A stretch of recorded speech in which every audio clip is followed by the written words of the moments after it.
میرے بھائی، قرآن مجید میں اللہ تعالیٰ نے نبی پاک صلی اللہ تعالیٰ علیہ وسلم کی بڑی شانیں بیان فرمائی ہیں۔ حضور علیہ الصلوۃ والسلام کی عظمتیں، بلندیاں، رفعتیں اللہ کے قرآن نے ذکر فرمائی ہیں۔ امت کو ان ساری عظمتوں سے آگاہ کرنے کا مطلب یہ ہے کہ نبی پاک کی عظمت امت کے دلوں میں بیٹھ جائے۔ جب کسی کو انسان بڑا عظیم جانتا ہے نا، تو پھر اس کے طریقوں پر عمل کرتا ہے، پھر اس سے محبت ہو جاتی ہے۔ اللہ تعالیٰ نے اپنے محبوب کو جو علم عطا فرمایا وہ بھی عظیم ہے، جو معجزات عطا کیے وہ بھی عظیم ہیں، اور جو اخلاقی بلندیاں عطا فرمائیں وہ بھی بڑی عظیم ہیں۔ فرمایا وَإِنَّكَ لَعَلَىٰ خُلُقٍ عَظِيمٍ، اے محبوب علیہ السلام، ہم نے آپ کو خلق عظیم کا مالک بنایا ہے۔ ہمارے ہاں لوگ یہ سمجھتے ہیں کہ اخلاق صرف میٹھا بولنے کا نام ہے۔ آپ میٹھا بولیں اور مسجع مکفہ بات کریں اور جی جی کریں تو آپ با اخلاق ہیں۔ حالانکہ میٹھا تو بعض اوقات لوگ ٹریننگ کے طور پر بھی بولتے ہیں، ٹریننگ ہوتی ہے۔ آپ اداروں میں جائیں تو جو بڑے ادارے ہیں ان کے جو سیل مین ہوتے ہیں ان کی ٹریننگ ہوتی ہے کہ گاہک جو مرضی کرے تم نے کڑوا نہیں بولنا۔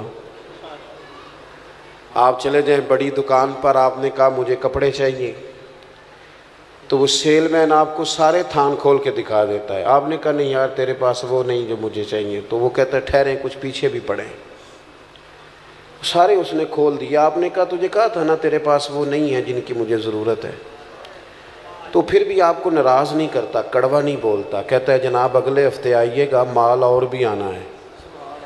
لیکن جب بندہ دکان سے نیچے اترا نا، نیچے، تو پھر پتہ کیا اس نے کہا؟ کہنے لگا اس نے ایک جوڑا لینا ہے اور نخرے دیکھو کتنے ہیں۔ یہ با اخلاق نہیں۔ میری بات کی سمجھ آ رہی ہے؟ با اخلاق ہوتا تو یہ پشت کے پیچھے بھی وہی خیر کی بات کرتا جو اس نے منہ پہ کی تھی۔ یہ با اخلاق نہیں، اس کی ٹریننگ ہے کہ اپنا کام نکلوانے کے لیے کسی کے ساتھ میٹھا۔ اصل آپ کسی بندے کے بارے میں اصل وہ ہوتی ہے جو اس کے پشت کے پیچھے آپ بات کرتے ہیں، منہ پر تو ساری تعریف کریں گے۔ تو بہت سارے لوگ میٹھا ٹریننگ کے، جہاز کا عملہ جو ہوتا ہے نا، جن کی ایئر لائنز بڑی عمدہ ہیں اور جن لوگوں نے کام کیا ہے، تو ان کے عملے کی تنخواہیں بھی بہت ہیوی ہوتی ہیں۔ تو جو بندہ 15,000 کی ٹکٹ لے کے بھی کسی ڈومیسٹک فلائٹ میں بیٹھا ہے نا، تو وہ تلخ بات بھی کرے تو عملہ تلخ بات نہیں کرتا۔ یہ اخلاق نہیں، یہ ٹریننگ ہے کہ تم نے گاہک کو ناراض کیوں؟ اس لیے کہ ہم نے مال بیچنا ہے، سودا بیچنا ہے۔ تو یہ ٹریننگ ہے۔ ڈھیر سارے لوگ ٹریننگ کے طور پر میٹھا بولتے ہیں، اور کچھ لوگ مطلب نکالنے کے لیے بھی میٹھا بولتے ہیں کہ چلو کام پڑ گیا ہے تو ذرا میٹھا بولو۔ فقط میٹھا بولنا اخلاق نہیں، میٹھا بولنا بھی ایک جز ہے اخلاق کا، پر صرف میٹھا بولنا اخلاق نہیں، سچ بولنا اخلاق ہے۔ واقعے کے مطابق بات کرنا اخلاق ہے۔ گفتگو کرنا تو ترازو عدل کے ساتھ اپنے علاوہ بھی کسی کی خوبی مان لینا، یہ بھی اخلاق ہے۔ جو اچھا ہو اسے اچھا کہنا، چاہے وہ ہمارا حمایتی ہو یا مخالف ہو۔ اگر وہ خیر والا ہے تو پھر جرت ہو یہ کہنے کی کہ بندہ ٹھیک ہے۔ یہ اخلاق ہے۔ آپ کا صبر اخلاق ہے، شکر اخلاق ہے، جو اللہ نے دیا ہے اس پر گزارا کرنا، قناعت پسند ہونا، یہ اخلاق ہے۔ حرص سے، ہوس سے، لالچ سے، طمع سے اپنے آپ کو بچا کے رکھنا، یہ اخلاق ہے۔ عادات کا سورنا اخلاق ہے، نرا 2 4 5 باتوں کا نام اخلاق نہیں۔ میں نے کئی دفعہ کہا ہے، پھر کہتا ہوں، اللہ کا فضل ہے، میں نے بھی پگڑی باندھی ہے، خدا نے توفیق دی ہے شروع میں ہی، بالکل اس کو ایک دفعہ بھی داڑھی کو کٹوانے کی ضرورت ہی نہیں پڑی، شروع سے ہی اللہ نے توفیق دے دی، شروع سے ہی رکھی ہے۔ لیکن سنت شریعت کو صرف آپ پگڑی داڑھی میں بند نہیں کر سکتے کہ میں نے داڑھی رکھ لیا، پگڑی باندھ لیا تو کل دین پہ عمل ہو گیا۔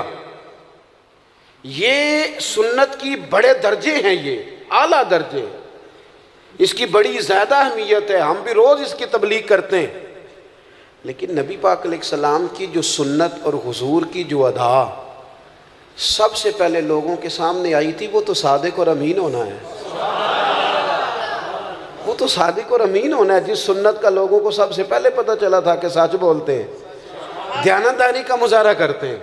میرے عزیز، آپ کا لب و لہجہ، آپ کا انداز، آپ کا لین دین ہمارے اس خطے میں نا بر صغیر پاک و ہند کا مزاج خانقاہی ہے، طبعاً مزاج ہی خانقاہی۔ بہت سارے علاقوں کا مزاج خانقاہی ہے، بہت سارے علاقوں کا۔ بغداد شریف کا مزاج خانقاہی ہے، صرف وہاں حضور غوث اعظم کی خانقاہ مقدسہ ہی نہیں، حضرت معروف کرخی بھی ہیں وہاں، حضرت جنید بغدادی بھی ہیں وہاں، حضرت بہلول دانا بھی ہیں۔ مزاج طبیعت خانقاہی ہے، ہمارے بر صغیر پاک و ہند کا مزاج خانقاہی ہے۔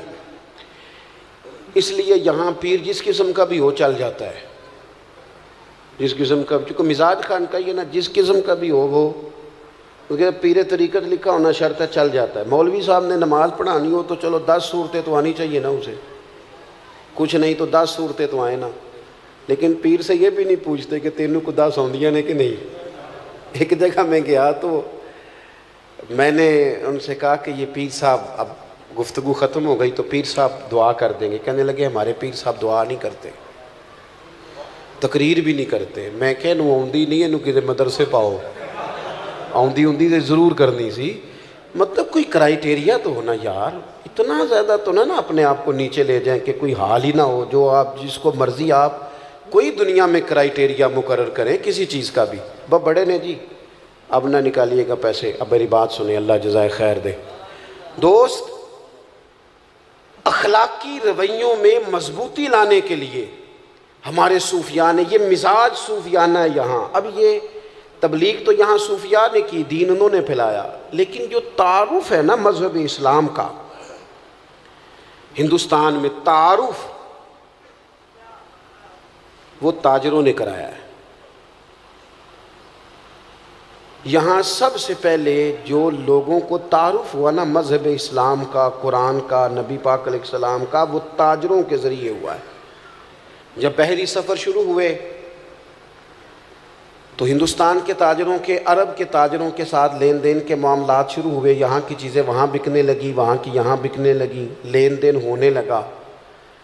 تو یہاں کے لوگوں نے یہ دیکھا کہ عرب شریف کے جو تاجر ہیں وہ جو کہتے ہیں وہی کرتے ہیں، لین دین کے معاملات میں بڑے کلیئر ہیں، صاف ہیں۔ ان کا وہ مزاج کی نفاست دیکھ کر یہاں کے لوگوں نے پوچھا تم کس دین کے ماننے والے ہو؟ تو جب یہ پوچھنا پڑا کہ یہ جو تمہارا لہجہ ہے، یہ جو تمہارا معاملات ہیں، لینے دینے کا صفائی ہے، کس مذہب سے تمہارا تعلق ہے، اتنا اعلیٰ اخلاقی رویہ، تو عرب تاجروں نے کہا ہم رسول رحمت کے دین کے ماننے والے ہیں۔ آپ جب تک اپنے اخلاقی رویوں میں تبدیلی نہیں لاتے، مزاج میں تبدیلی نہیں لاتے، ہمارے حضرت صاحب بڑے جلالی ہیں جی، کس بنیاد پر جلالی ہیں؟ تاجروں پر جلال کرتے ہیں، کروڑ پتی بندے پر جلال کرتے ہیں، کس پر جلال کرتے ہیں؟ ماڑا مرید آ گیا نا بیچارہ، جس نے دینا کچھ نہیں، اور ویسے بھی نفسیاتی ہے، تھوڑا دکھی زیادہ ہے، کاروبار نہیں چلتا، روز ہی آ جاتا ہے، وظیفہ دسو، تویز دیو، اس پر جلال آتا ہے، وہ اچھا نہیں لگتا، وہ برا لگتا ہے، اس کو ڈانٹ دیتے ہیں۔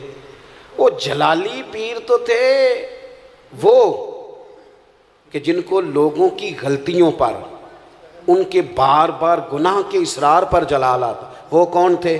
وہ حاجی ابو داؤد محمد صادق جیسے لوگ، جو جلال کرتے تھے کس بات پر کہ تو نے داڑھی کیوں نہیں رکھی، تو سنت پر عمل کیوں نہیں کرتا، یہ تھا جلال، اس کی سمجھ آتی ہے۔ لیکن آپ کس جلال کی بات کر رہے ہیں؟ اخلاقی رویوں کی مضبوطی، آپ کا اٹھنا بیٹھنا، لینا دینا، معاملات زندگی، اس میں نفاست ہو۔ ہمارے ہاں اخلاقی رویوں کی سب سے زیادہ ضرورت گھروں کے اندر ہوتی ہے، اور ہمارا حال یہ ہوتا ہے کہ باہر ہمارا رویہ بالکل ٹھیک ہوتا ہے اور گھر میں ہماری طبیعت بڑی سخت ہوتی ہے، حالانکہ سب سے زیادہ ضرورت گھر والوں کو ہے۔ اب وہ جاج صاحب جو ہیں جو گھر جاتے ہیں تو ان کا دل کرتا ہے گھر والے بھی کوئی فیصلہ ہی کرا لے مجھ سے، کوئی مقدمہ سناؤ تمہارا فیصلہ کروں. اور ٹیچر صاحب کہتے ہیں میں گھر جاؤں تو میرا دل ہے سارے کتابیں نکالیں کو سبق پڑھ لیا جائے. علامہ صاحب، مفتی صاحب، پیر صاحب، ان کو عادت ہوتی ہے ادب کرانے کی، جوتے کوئی دوسرا ہی اٹھاتا ہے اکثر، تو ان کا بھی دل کرتا ہے کہ جب میں گھر جاؤں نا بس سارے اٹھ کے کھڑے ہو جائیں. وہ بھئی یہ ساری آپ کی جتنی بھی اللہ نے اعزازات دیے ہیں یہ گھر کے باہر ہیں، گھر کے اندر تو آپ بیٹے ہیں کسی کے، بھائی ہیں کسی کے، شوہر ہیں کسی کے، بیوی منتظر ہے، اس نے سارے دن کی باتیں آپ سے کرنی ہیں، وہ سب سے زیادہ خیر کا آپ کو جانتی ہے، لیکن آپ کہتے ہیں میں تھکا ہوا آیا ہوں تو نے بات شروع کر دی ہے. تو باہر تو آپ گپے مارتے ہوئے آ رہے ہیں، یاروں سے دوستوں سے روٹیاں کھائیں، دعوتیں کھائیں، ادھر گئے اور گھر آپ کو کہا 10 منٹ بعد سن لیں. تو اول تو جناب کا موڈ ہی ٹھیک نہیں، اور اگر ٹھیک ہے تو آتے ہی موبائل کھول لیا ہے. کس کو بات سنائیں؟ اخلاقی رویے کی سب سے زیادہ ضرورت آپ کے گھر میں ہے. اللہ تعالیٰ نے سب سے زیادہ ذمہ داری آپ کی لگائی ہے. سنو میرے محبوب کا اخلاق کیا ہے. سیدہ طیبہ طاہرہ ام المومنین حضرت عائشہ صدیقہ، صدقے ان راہوں کے جہاں سے ہماری ماں چلا کرتی تھی. اس خاتون کے کیا کہنے کہ جن کے گھر آ کے رسول کریم سکون اور آرام محسوس فرماتے تھے. حضرت عائشہ صدیقہ رضی اللہ تعالیٰ. حضرت عائشہ صدیقہ کہتی ہیں ایک دن حضور مجھ سے فرمانے لگے، ضروری نہیں کہ کوئی بندہ باقاعدہ شکایت کرے، آپ لب و لہجے سے تو بھی سمجھے نا، آپ انداز سے بھی سمجھے نا کہ بات کہاں پہنچ گئی ہے. حضور ایک دن فرمانے لگے یہ ذرا بات کو سمجھنا، ایسا نہیں کہ کوئی شکایت ہوئی، کوئی بات ہوئی، کچھ کہنا پڑا، کسی کو بتانا پڑا. حضور خود فرمانے لگے، کریم محبوب علیہ السلام فرمانے لگے عائشہ ایک بات کروں تم سے؟ یا رسول اللہ کیجئے. فرمایا جب آپ مجھ سے ناراض ہوتی ہیں تب بھی مجھے پتہ چل جاتا ہے، اور جب آپ راضی ہوتی ہیں پھر بھی پتہ چل جاتا ہے، مجھے پتہ چل جاتا ہے. حضرت عائشہ صدیقہ کہتی ہیں میں تو چاقو چوبند ہو گئی، آنکھیں کھل گئیں. حضور یہ کیا بات ہوئی، کیسے؟ حضور فرمانے لگے بتاؤں پھر؟ عرض کی یا رسول اللہ میں اور آپ سے ناراض، بتاؤں پھر؟ یا رسول اللہ بتائیے. تو ذرا یہ بات سمجھنا، اگر آپ یہ ایک بات سمجھ گئے تو ہمارے یہاں جمع ہونے کا مسئلہ حل ہو، مقصد حل ہو گیا. حضور فرمایا یار ضروری ہے کہ کوئی احتجاج ہی کرے تو بات سنی جائے، اپنے ارد گرد والوں کے جذبات کا بھی تو خیال رکھو نا، وہ کیا سوچتے ہیں کس دکھ میں. ضروری ہے کہ بہت رو کے ہی بتایا جائے تو ہم مسئلہ حل کریں. کریم محبوب فرمانے لگے عائشہ سنو، کبھی کبھی قسم اٹھاتی ہو؟ یا رسول اللہ اٹھاتی ہوں. فرمایا جب خوش ہوتی ہو نا، مجھ سے راضی ہوتی ہو، تو پھر کہتی ہو مجھے محمد عربی صلی اللہ علیہ وسلم کے رب کی قسم. اور جب تمہارے دل میں کوئی بات ہوتی ہے تو پھر کہتی ہو مجھے حضرت ابراہیم خلیل کے رب کی قسم. سیدہ طیبہ طاہرہ حضرت عائشہ کہتی ہیں میری کیفیت یہ بنی کہ میں لبوں سے ہنس رہی تھی اور آنکھوں سے رو رہی تھی. کریم یہاں تک خیال کرتے ہو لفظوں کا بھی، جملوں کا بھی، یہاں تک حضور اس قدر گہرائی میں. حضور اتنا ایک واری میری آنکھیاں چوں اونا نے اتھرو پونجے سن، ہن تے چسکا پہ گیا رونے دا تے ہر ویلے یا ہو زاری دا. کہتی ہیں حضور سید عالم علیہ السلام کا وہ انداز کہ حضور قائل کر لیتے، محبت سے اپنی طرف مائل کر لیتے، لبوں سے ہنستی آنکھوں سے روتی. حضور اتنا خیال رکھتے ہو، جملوں اور لفظوں تک کا احساس کرتے ہیں. عرض کرنے لگی حضور آپ بالکل ٹھیک فرما رہے ہیں، لیکن یا رسول اللہ میری نا زبان سے آپ کا نام ہی جاتا ہے، میرے دل میں ہر وقت آپ ہی موجود ہوتے ہیں. یہ ہے اخلاقی رویہ کہ آپ کو احساس ہو. اور یار دیکھو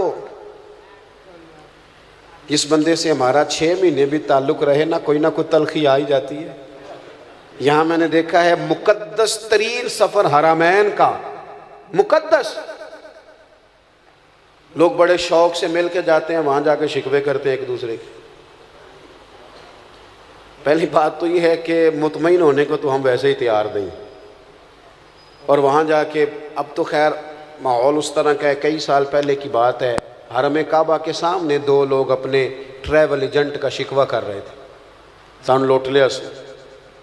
تو میں نے انہیں کہا کہ پہلے تو آپ یہاں شکوہ کر رہے ہیں اور آپ کو پتہ ہے جگہ وہ ہے کہ ایک گناہ کرے تو لاکھ لکھا جاتا ہے، تو یہ بات ہی سرے سے درست نہیں، آپ دیکھیں تو صحیح بیٹھے کہاں ہیں۔ اور دوسری بات یہ ہے کہ روز لوگ دھوکے کرتے ہیں۔ میرا تو جی چاہتا ہے جو رب رسول کی بارگاہ میں پہنچاتا ہے نا وہ لوٹ بھی لے تو بڑا ہی اچھا ہے۔ کچھ 24 گھنٹے شکوے، میں ایک جگہ محفل نعت میں حاضر تھا، اب تو میں نے بچت کرا لی ہے، میں عشاء کے بعد جاتا ہی نہیں، اس لیے کہ کوئی کسی قسم کا نعت کا پلے پڑ جاتا ہے، بعد میں جواب دیتے پھرو کہ جناب یہ اس نے یہ کہہ دیا ہے، آپ بھی موجود تھے، لہٰذا ہم ویسے ہی بچت کرتے ہیں، دور سے ہی اتقوا مواضعکم، تہمت والی جگہ سے ہی بندہ بچے۔ تو ایک جگہ بیٹھے تھے تو نعت خانہ شعر پڑھ رہا تھا، اور شاید میرے جیسے لوگوں کے لیے پڑھ رہا تھا، مرحوم اعظم چشتی کا کلام تھا، تیری نسبت نے سوارا میرا انداز حیات، میں اگر تیرا نہ ہوتا سگے دنیا، میں گلیاں دا روڑا کوڑا تے محل چڑھایا ہے سائیاں۔ تو ذرا بات بن گئی، کچھ سخت لوگوں کی آنکھوں میں بھی آنسو آ گئے، تو میں نے ساتھ والے سے کہا کہ دیکھیں میں بھی کرتا رہتا ہوں کہ یار آپ لوگ کیوں پہلے ڈیمانڈ کرتے ہیں، کیوں پیسے طے کرتے ہیں، یہ غلط بات ہے، کیوں آپ یہ چیزیں، لیکن میں آپ سے عرض کروں بیچنے والے اتنے مجرم نہیں جتنے خریدنے والے مجرم ہیں۔ یہ تو ماحول ان لوگوں نے بنایا جو پہلے ریٹ لگاتے ہیں، پہلے ان کو پیسے دیتے ہیں پھر شکوے کرتے ہیں، کیوں آپ ریٹ بناتے ہیں، کیوں کہانیاں بناتے ہیں، پہلے سارا کچھ کرتے ہو پھر کہتے ہو بگڑ گئے۔ تو ان کو ذرا دل کو بات لگی، تو میں نے ساتھ بیٹھے ہوئے شخص سے کہا یار آج بڑا سونا پڑا ہے، اس نے مزہ آ گیا ہے۔ تو فوراً کہنے لگا، کہتے ہیں 40,000 لے آ جائے، یہ ہنسنے کی بات نہیں رونے کی ہے۔ میں نے اسے کہا یار کو ہر وقت شکوہ ضروری ہے، کیوں دیا تم نے، کسی اور مفت والے کو بلا لیتے، محلے کے بچوں کو نعت نہیں آتی ان سے سن لیتے، پہلے دیتے ہو پھر شکوے کرتے ہو۔ اور میں نے کہا سن پھر آج اس نے نا میرے کریم رسول کا ذکر کیا ہے، اور اتنا سونا کیا ہے کہ دل کے جذبات آنسو بن کے ٹپک آئے ہیں۔ آج اس نے جتنا لطف دیا نا 40 تھوڑا ہے، یہ تھوڑا ہے، زیادہ ملنا چاہیے اسے۔ بات دیکھو کہاں، کچھ ضروری ہے کہ ہر وقت انسان کہیں اپنے اخلاقی رویوں کو انسان مضبوط کرے، اس کے لہجوں سے، اس کے انداز سے، اس کے بات کرنے سے۔ مجھے بتائیں نا، حضرت عمر تو کہتے ہیں کہ ہمارا دوست وہ ہے جو ہماری غلطیاں بتائے، جی جو ہماری غلطیاں بتائے وہ ہمارا، تے سانو تو کدے چنگا لگتا ہی نہیں، سوال ہی نہیں، ہم نے تو باقاعدہ بندے رکھے ہوئے تعریفیں کرانے کے لیے۔ یہ نقیب محفل کی یہ بھی مجھے اچھا نہیں لگ رہا تھا، لیکن میں کچھ عرصے سے نا جی آتے ہی مائک لے لیتا ہوں، اس لیے کہ ہم جو نہیں ہیں وہ ہمیں بتایا جاتا ہے، تو اپنے آپ میں بندے کو شرم آتی ہے کہ یہ کیا کہا جا رہا ہے، بھلا ضرورت ہے ان چیزوں کی، اگر کچھ ہے تو وہ نظر آ جائے گی، لیکن یہ کہانیاں بنانا کہ فلانے صاحب آ گئے کیا ضرورت ہے اس بات کی، کوئی حاجت نہیں، اس سے انسان کمزور۔ اٹھ بلیا، اٹھ بلیا، او چلو تھے وسیے جتھے وس دینی سارے ینے، نہ کوئی ساڈی ذات پچھانے نہ کوئی سانو منے۔ کبھی تو انسان نکلے نا کیمرے کی آنکھ سے باہر، وہ حقیقت کی زندگی میں بھی آئے نا۔ حضرت عمر رضی اللہ تعالیٰ عنہ بڑے آدمی تھے نا، پر یہ اخلاق ہے کہ حضرت سلمان فارسی ملنے آئے تو کہنے لگے میرے اندر کوئی غلطی ہے تو مجھے بتا کے جانا، سارے میری تعریفیں کرتے رہتے، یہ اخلاق ہے۔ تو حضرت سلمان فارسی کہنے لگے ہے نا غلطی آپ کے اندر، آپ کو نہیں پتہ قحط پڑا ہوا ہے، لوگوں کو روٹی نہیں مل رہی، اور آپ نے سالن کے ساتھ چٹنی بھی رکھی ہوئی ہے، ایک چیز کھائیں یا سالن کھائیں یا چٹنی کھائیں۔ تو حضرت عمر کیا کہنے لگے رب تیرا بھلا کرے، تو نے عمر کی اصلاح کر دی، اللہ تجھے بہترین جزا عطا فرمائے۔ یہ تربیت ہے، یہ مزاج، یہ اخلاق ہے۔ یہ مت سمجھیں کہ نیرا تھوڑی دیر میٹھا بولیں، جناب روٹی کھانی ہے، جناب کھانا کھانا ہے، تو واپس آ کے بڑا با اخلاق ہے جی، سانو بڑا پروٹوکول دیتا سو۔ او بھائی یہ تو بعضوں کا ضرورت کے لیے کرتے ہیں لوگ۔ اب کے لہجے میں حسن تب آئے گا جب آپ اخلاق کی اصل پوزیشن کو سمجھیں گے۔ بس میں بات سمیٹنے لگا ہوں۔ حضور نے ایک بہت بڑا اخلاقی رویہ بتایا ہے. زندگی میں ضروری نہیں ہوتا بندہ سب جگہ کامیاب ہی ہو. یہ نوجوان ذرا غور کریں میری بات پر. میدان میں رہنا شرط ہے، جیتنا شرط نہیں. جتنے انبیاء کرام علیہم السلام دنیا میں آئے سارے کامیاب ہو کے گئے، لیکن کسی کا کلمہ 4 لوگوں نے پڑھا ہے، کسی کا 6 نے پڑھا ہے. ڈیوٹی کتنی ہے؟ 950 سال. کلمہ پڑھا 6 لوگوں نے، پر نبی کامیاب ہو کے گئے. کیوں؟ کہ رب نے جو ڈیوٹی لگائی تھی وہ ڈیوٹی انہوں نے پوری کی ہے.